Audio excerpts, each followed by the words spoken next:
frein.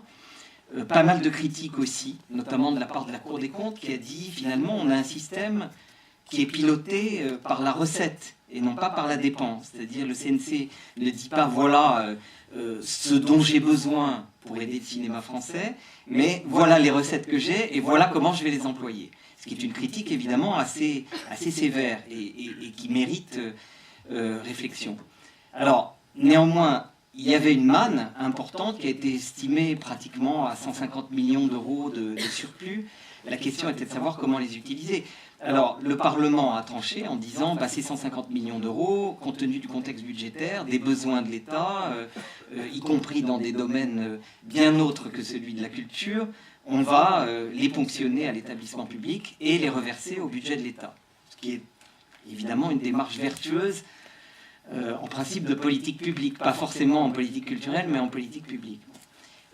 Une autre option, ça aurait été effectivement de les redistribuer à d'autres secteurs, et notamment, ça avait été évoqué, la musique. Alors, il y a deux obstacles à ça. Le premier, c'est une forme, évidemment, de corporatisme. Je dis le mot sans ironie, puisque malgré tout, ces dispositifs ont été inventés à une époque où le cinéma était vraiment une corporation. Donc il y a la rémanence de cet esprit qui pèse là-dessus.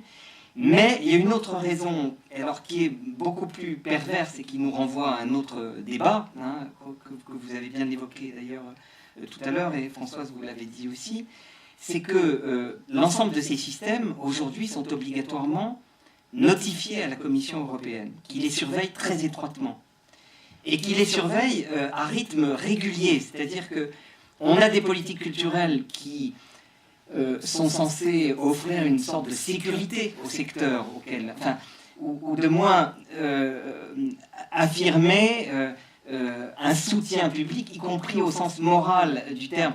On est dans des industries à risque fort, à concurrence très forte en interne d'ailleurs, et le soutien public, c'est aussi un soutien moral qui est sur la durée. Et la constance des politiques de droite, de gauche sur les grands objectifs, elle est parfaite. Donc, les milieux considérés peuvent dire on est dans un objectif à très long terme.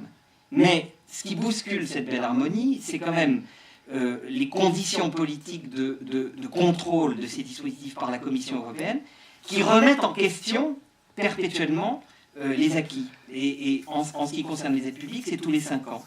Et donc, un des arguments forts aussi qui a été soulevé par le cinéma, c'est de dire cette taxe, elle est perçue auprès d'un secteur, elle est affectée à ce secteur. C'est selon cette logique qu'elle a été autorisée par la Commission européenne. Si on sort de cette logique, on risque de la dévoyer et de la fragiliser aux yeux de la... Alors ça, c'est un argument qui est ici évidemment très, très porteur pour la solution qui a été trouvée. Et je voudrais terminer simplement en élargissant le propos à partir de cet exemple sur nos relations entre les États européens et la Commission européenne, puisqu'on est aujourd'hui dans un contexte où effectivement ce qui paraît acquis est remis en cause régulièrement. Sur l'exception culturelle, c'est exactement le même débat. On pensait que c'était acquis. Françoise, vous avez écrit de longues et éclairantes pages sur cette question-là. Ça a été traité dans les années 90. Et on s'aperçoit que ça revient. Et ça revient dans des termes tels qu'il faut tout reprendre au départ, comme si rien n'avait été gardé du précédent débat. Et donc, finalement, les politiques culturelles européennes, aujourd'hui, elles ont deux soucis majeurs.